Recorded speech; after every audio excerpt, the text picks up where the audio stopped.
what that deep hatred is directed towards. And they also know when weapons become involved in the equation. They know when the interest in weapons goes up from a suspect. They know when the practicing goes up. And oftentimes they know what the plans are. So let's see who, if anybody, additionally knew about what the suspect's plans were on this day. You know, I got to say, from a security standpoint, this is why you have to plan as the world is, as the actual threats are. It's not, preparing as we think the world should be. That's not the reality. And when you don't plan for what the reality actually is, something like this is going to happen. The main thing here is Charlie Kirk should never have been placed in the environment in which he was placed in. He very likely knew the threats that were out there. He could tell that from the debates that took place with those on the left, those with the most extreme views, that no matter what his opinion was, they were just filled with hatred. And as a result, because this unfortunately was a successful assassination, because somebody was putting forth their opinion transparently and respectfully, the radicalization has now taken place. Unfortunately, it will inspire others. And this suspect is now going to represent not just one of one in the general scheme of things, but one of potentially many. And that's a very bad place for us to be in as a country. Check the New York Post putting this out as you are mentioning. Tyler Robinson full of hate before Charlie Kirk shooting, that coming from family and friends. We are learning this Friday from that press conference with law enforcement and the FBI that the suspects became more political recently, as we've seen with so many of these tragedies across America. We are also learning. Can you dial that down, Regina?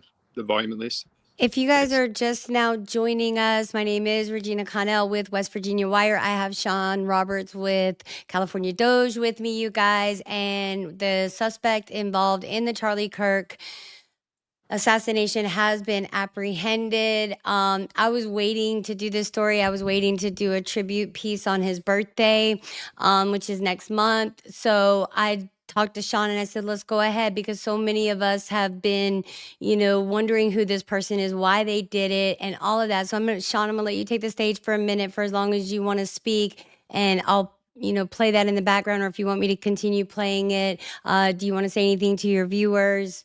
We are streaming live across the X platform, California Doge. Please follow him, as well as Regina Connell at Queen Connell 16. We are also streaming live across West Virginia Wire YouTube channel and Facebook, you guys. So stand by. I'm going to let Sean take the stage, and go ahead, Sean. Hey, morning. Last thing I want to do is to make any of this around this piece of garbage. Obviously, very disturbed person. But I think the thing we should take away from all this is that the thinking from some people, a lot of people, I should say, there's a thinking of that words can be violence, equating certain points of view with violence.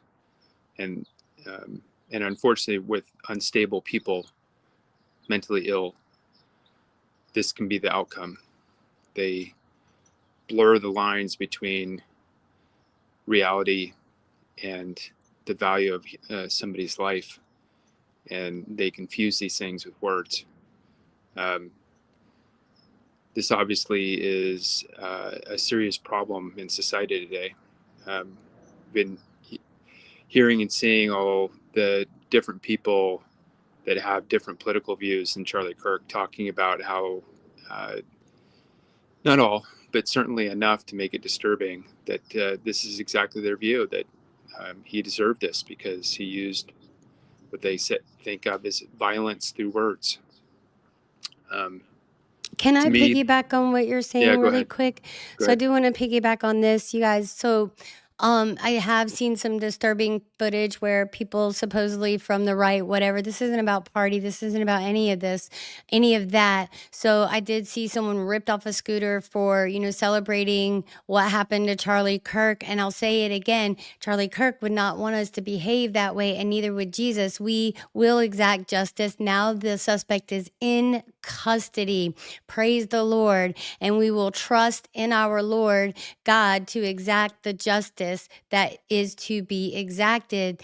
And so we cannot take matters into our own hands, which I am grateful that the suspect was captured alive, because I'm hoping we will find out so much more. So Sean, continue on. Forgive me, you guys. Please give California Doge a follow. You can see him streaming in the pink banner. We will be going live as well as hosting a space in California Doge. So come on into the purple stream space. Request to come up. Sean's going to go over some things, make some new introductions. It'll be our second week, and we're going to introduce a lot of this stuff because we will continue on. America Fest 2025 or bust. Who's with us? Go ahead, Sean. Yeah. So, I was inspired a few weeks ago to get more involved. I started California Doge about, I guess it's been about 7 months ago now. I've done a lot of this type of work in the past, but I really wanted to somehow do my part.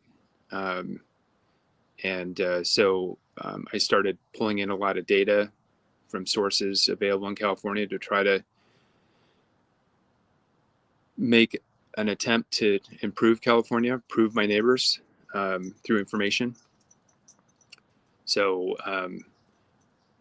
I see that a lot of other people are interested in doing similar things through ideas, through words. And certainly Charlie Kirk is the example of the best of us being able to articulate clear viewpoints to people who disagree with them, in some cases convincing people, but proving that you can have a sane dialogue and work together to better things. We desperately need that in California now. I was recently inspired a couple weeks ago with the complete inaction in California with the results of the Palisades fires. So many people that have been displaced, and our government, local government and state government, are indifferent to their suffering, almost gleeful in some cases. It's really quite disheartening. It is. And I know other areas in the United States, Carolinas and other places are experiencing the same thing. Luckily, those areas seem to be recovering a little bit faster. Obviously not fast enough. Well, and let's tell them why North Carolina area, Chimney Rock and all that is recovering so quickly, because the Amish people have come in and they're doing an immense amount of work to rebuild that to rebuild that community. So that's one of the reasons I believe. So keep talking about California, because, our heart, I know people in California. Mixed Texan Report is actually from California, and he relocated to Texas. So, I heard you mention, it was a while back, and it was just in passing, where you said, when Elon picked up and, moved everything to Texas. I remember when that happened, and it was a big thing. And, Texas is my home state, so I was happy about it. Yeah, I didn't think about the devastation that it was doing to California, and the fact that you are so passionate about maybe we could woo that back to California, and rebuild. I think that's what you're about, and we can only start doing that through the government transparency. So keep going, Sean. Thank you. Yeah. So over the last couple of weeks, we've been working on essentially getting some technical projects that are conservative in nature. And the engineers that are actually working on them, like myself, to meet at America Fest in December. So we've been working on that for about, a month and a half. We have some momentum now. I think we're going to hopefully have about 20 engineers that show up, maybe 100, who knows, but we're working on that, and more news soon. Thanks, Regina. You're welcome.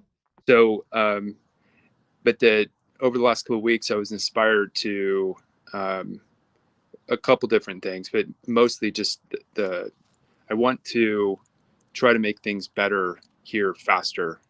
So I switched from being a declined estate to being a Republican. I've joined the local central committee, and I'm going to try to help them use some of my experience at startups to better organize themselves. I just went to a meeting of another county GOP, and we're going to organize. I've got all 6 counties now bought into developing strategy across all the GOP counties to start coming up with a more consistent message, message of that we can build things here, and we should expect good jobs in this area. We shouldn't expect decline, because right now that's what's happening. Everyone expects that Silicon Valley is in decline. Our best days are behind us. We can't. They're talking about. They've already funded building a new city in Solano County. I don't know if anybody else outside of county is paying attention to this, but it's what county? I'm gonna look it up. Solano County. It's next Spell door it. to Solano. the Can you spell San it? Francisco Bay Area. Can you spell the county? Solona, I believe. I think I'm spelling it correctly. No, you're good.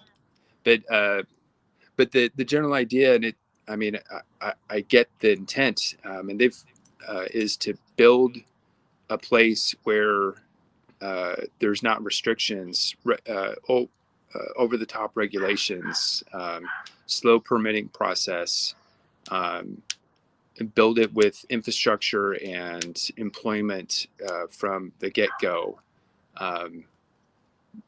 Organize it the correct way, so that people can live and grow, have schools close by. Is this it? This is Forever what California. Yep. Yeah. Yep. So it's a great idea, but it's a symptom of the Bay Area of just being an example. Silicon Valley, also called the Bay Area around here, but it's a symptom of that things and how bad the anti-business, anti-jobs, anti-employment this area has gotten, where $1 billion has been invested by multiple multiple VC and venture capital. That is venture capital, but multiple VC. $1 billion has been committed to building this new city next door to Silicon Valley, because we can't build things here anymore. We drove Tesla out of this area. The state and the local area drove them out, drove them to Texas.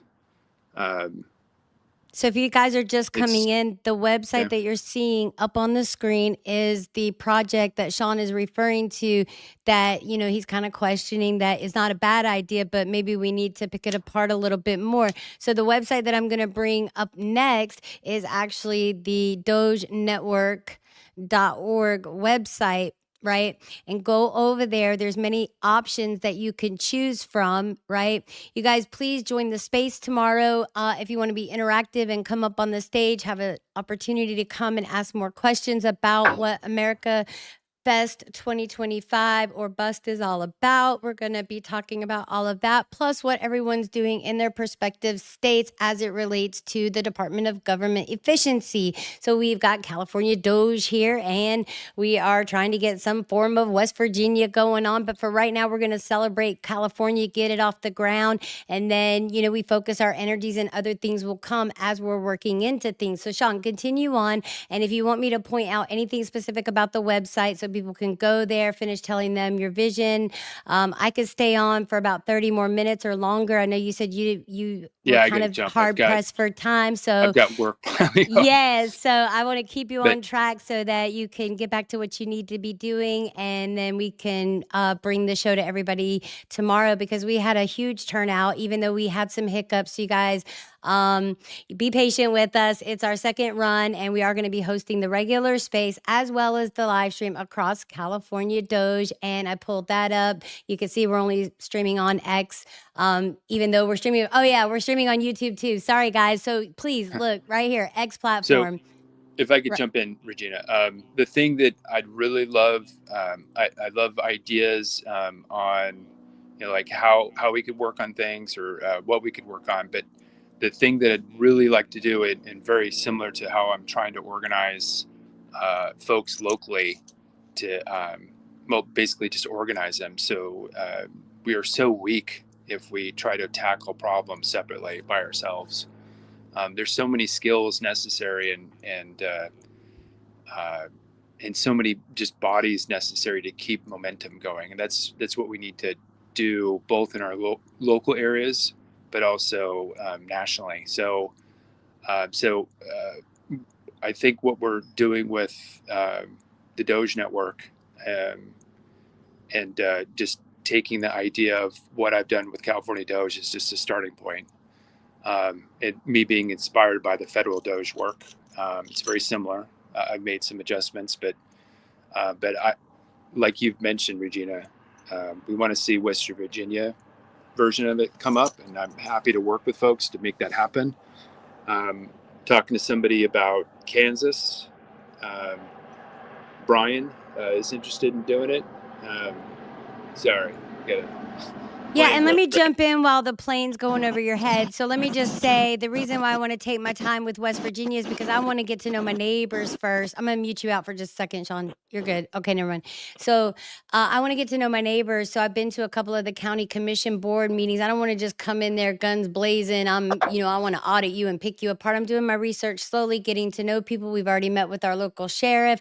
We've seen some issues that we do question, but for right now, like I said, the focus is Doge. I'm responsible for the media and all of that. And this will be a learning curve for me, right? So maybe somebody else is already starting West Virginia Doge, and if you are, come to the table. Let's talk about this because we all need to work together in our respective counties anyway. The hope is that each county would have, its perspective. Hey, this is how we do things. And it all goes through a central system, I believe is the ultimate hope. So I'm going to let Sean finish out. His schedule is tight today. So go ahead, Sean, take the.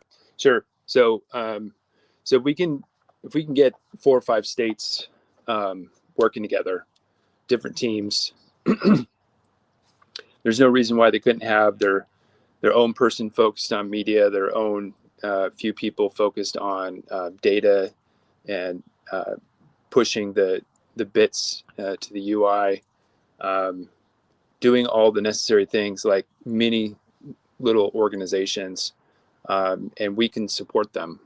We can help them with code. We can help them with ideas, techniques, and we can meet regularly as well. So we're starting that now. Kansas, West Virginia, Michigan, Georgia, and California. So it's baby steps, but we get those sites up. We get them the data flowing. I'm working with, or say we're working with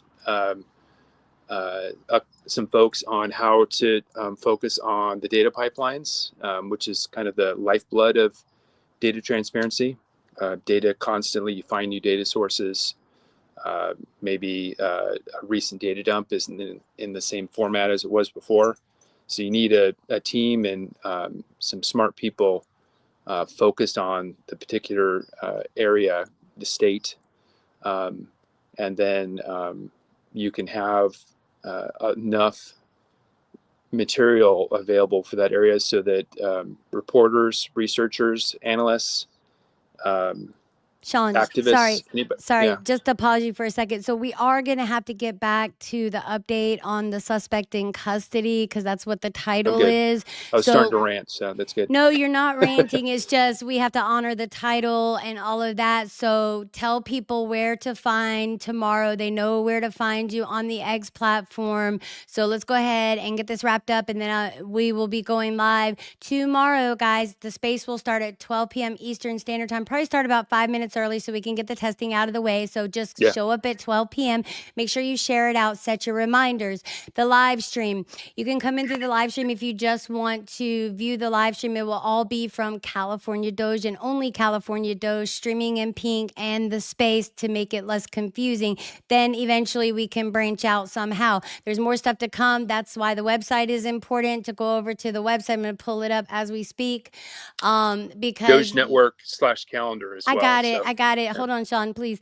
So, anyway, so we've got the website right here. Go to dogenetwork.org and there's join our meetings, a calendar, how you can volunteer. There's even a form you can fill out. Put your email in there. We will be sure to get back to you. If you have submitted an email or submission form and no one has gotten back to you, please let us know. It's important. All of this stuff is in testing. So go ahead and wrap up, Sean, and then we're going to get back to the suspect. Oh, gosh, I'm sorry. Okay, I'm sorry. It's okay. So then we're going to get back to the suspect and all of that. So go ahead, Sean. Be safe, be free. You're the best, man. I can't wait till tomorrow's space. All right. Have a good one. All Bye, right. Regina. Bye. All right, everybody, we're going to get back to what's the statements that are being made. To visually watch a rifle was left, and a message referring to having left the rifle wrapped in a towel. The messages also refer to engraving bullets and a mention of a scope and the rifle being unique. Messages from the contact, Tyler, also mentioned that he had changed outfits. I know there's been speculation as well as to the writing on those casings, those bullet casings, and I believe we have that as well. And I will share that with you now. This is so hard to listen to. So the area north of Campus Drive Road where the suspect crossed over, you saw some of that in the video that we released last night, consists of a grassy area with trees on the edge of the UVU campus. Investigators discovered a bolt-action rifle wrapped in a dark-colored towel. The rifle was determined to be a Mauser Model 98 30-06 caliber bolt-action rifle. The rifle had a scope mounted on top of it. Investigators noted inscriptions that had been engraved on casings found with the rifle. Inscriptions on a fired casing read, "Notices bulges, capital OWO, what's this?" ? Inscriptions on the 3 unfired casings read, "Hey fascist!" ! Catch! ! Up arrow symbol, right arrow and symbol, and 3 down arrow symbols. A second unfired casing read, "Oh Bella Chow, Bella Chow, Bella Chow, Chow Chow," and a third unfired casing read, "If you read this, you are gay, LMAO." What? We are indebted to law enforcement across the state who has worked seamlessly together, local law enforcement, state law enforcement, and our federal partners with the Federal Bureau of Investigation. We're grateful for everyone who worked together in such a short amount of time to find this person and to bring justice. I want to thank the public who has been so engaged, reviewing videos, helping us with sending in tips, and helping us get to this point. I want to thank the family members of Tyler Robinson who did the right thing in this case and were able to bring him into to law enforcement as well. I especially want to thank the family of Charlie Kirk, Erica, Charlie's parents, his children. I want us to be thinking of them as we bring justice in this case. They will be involved in that justice. We will be working very closely with them as we move through this process as well. This is a very sad day for our country, a terrible day for the state of Utah, but I'm grateful that at this moment we have an opportunity to bring closure to this very dark chapter in our nation's history.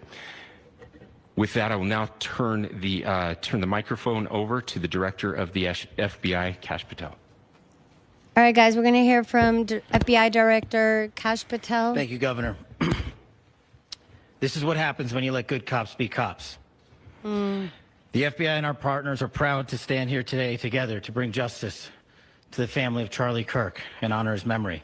I want to express my deep gratitude to President Trump, the Vice President, and the entire White House who have been so incredibly supportive with both resources and just personally to the FBI as a team. They had our backs the entire way, and I just want to express my gratitude for giving us the resources we need to operate in this space to bring this sort of justice at this sort of speed. In 33 hours, we have made historic progress for Charlie. Governor Cox, our partnership has been absolutely incredible these last few days. Our partnership will endure. Your state and local partners, your sheriffs, your DPS community has been unbelievably impressive in the hardest of times. And a case like this cannot be solved, cannot be brought without authorities. The FBI has a certain role to play, and we will play that role, and we will lead out for the federal government. But Governor Cox, we are so grateful for your state partnership that led out on this investigation. A little bit of the timeline. Charlie was shot at 12:23 p.m. on Wednesday. The first FBI agents arrived on scene in 16 minutes with chiefs of police at 12:39 and secured the scene. 16 minutes. The FBI immediately launched fixed-wing assets. We utilized these assets to transport personnel, specialty technicians, hostage rescue teams. We also utilized these assets to go back and forth from the East Coast and here in Utah to transport forensic evidence and other evidence that will be analyzed and is being analyzed at our FBI laboratories in Quantico and other laboratories, including the ATF. At my direction, the FBI released the first set of FBI photos of the suspect at 10 a.m. local time on 9/11. Then, shortly thereafter, the FBI reward of $100,000 was released at 10:45 a.m. local. Myself and Deputy Director Bongino arrived on the scene at approximately 5:30 p.m. on 9/11. The governor led a press conference last night at approximately 8 p.m., where at my direction, the FBI released a never-before-seen video of the suspect. We also released new images to the public of the suspect. And just last night, the suspect was taken into custody at 10 p.m. local time. Thank you, Father. In less than 36 hours, 33 to be precise. 33 thanks hours. to the full weight of the federal government and leading out with the partners here in the state of Utah and Governor Cox, the suspect was apprehended in a historic time period. And I want to highlight what Governor Cox said. This would not have been possible without you, the media, and you, the public. That's why we went so public, so fast, and we're so transparent, and we're committed to that transparency. The crime scene, just a little bit there. It is a large crime scene. State and local authorities, along with federal authorities, processed that crime scene quickly. And I even had the ability to walk through that crime scene and walk through the steps the suspect took to learn more about what was needed and what resources we needed to bear to create a full picture for the FBI and leadership back in Washington. Furthermore, thankfully to state and local partners, forensic evidence has been seized and continues to be garnered. Forensic evidence has already been evaluated at FBI laboratories in Quantico and state and local authorities here. We will continue to process evidence as we see it, as we collect it, and we will continue to deliver to Governor Cox and his team. Yes, that's all with the, Last night, we had a total of approximately 7,000 interviews, 7,000 leads. As of this morning, thanks to The alleged suspect. the alleged suspect. I'm not 100% convinced that that was even that that's even the person. I know. I haven't seen any pictures, and Doesn't look like somebody that could do that. they'll know if he has an injury to his ankle. The suspect definitely has an injury to his ankle. You're on the live stream, by the way. Do you want me to mute it out? Yeah. Okay, I'm going to mute it out. Hold up, guys. and you've seen it here in these last few days. The FBI Salt Lake field office, along with our offices in LA, Phoenix, Denver, San Antonio, Las Vegas, Pittsburgh, Buffalo, our headquarters component in Quantico, all participate in the FBI. I want to express my deep gratitude to the employees of the FBI, the men and women, the evidence response team tacticians, the special operators, the agents, the support staff. You have done monumental work in historic time when the public, who had a right to demand such an expeditious solving of an investigation, the FBI answered that call diligently, critically important to our nation, and we delivered. And I'm proud to be their leader, and I'm proud to be the director of the FBI. This is a very much an ongoing investigation, as the governor said, and we will continue to work with state and local authorities to develop the investigation, to provide them the evidence they need for their ongoing prosecutions, and we will be here to answer every call they absolutely have, as long as it takes, for as long as we need to find and apprehend whatever suspects were involved in this crime. Lastly, to my friend Charlie Kirk, rest now, brother. We have the watch, and I'll see you in Valhalla.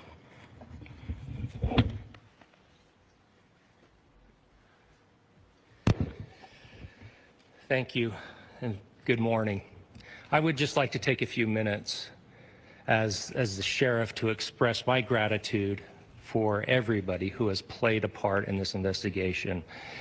As you know, it's been a vast, a complicated, and a very, very fast-paced investigation. You're looking at people standing up here who are running on, if they got an hour's sleep in the last couple of days, they're probably lucky. It has been very taxing. It has been so impressive, speaking on behalf of the local law enforcement, to see the cooperation that we've seen in this type of case. Across the state, sheriffs, chiefs, our state partners have stepped up and have come to the call on anything that we needed. Our county chiefs have been phenomenal. Our Utah County Attorney, Jeff Gray, who's standing up here with us, has been phenomenal in leading us through this investigation.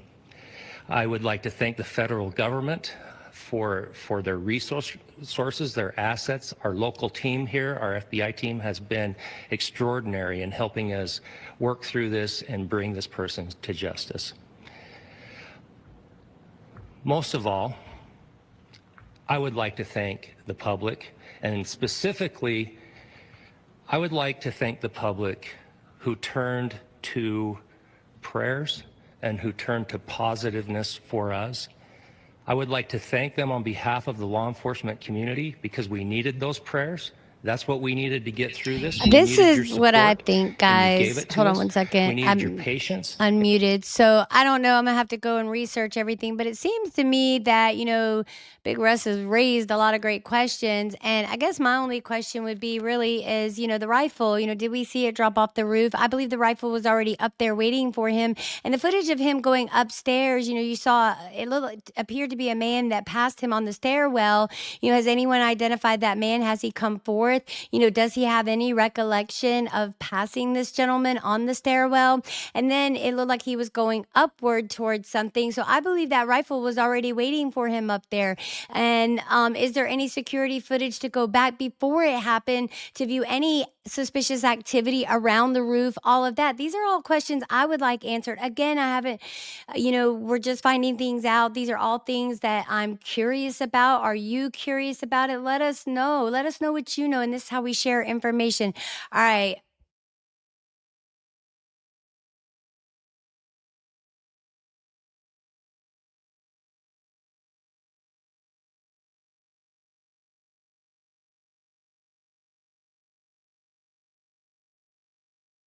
Stay tuned, everybody. We're going to bring more stuff to you. Babe, tell everybody bye. Bye. All right. And then I'm going to end the stream right now.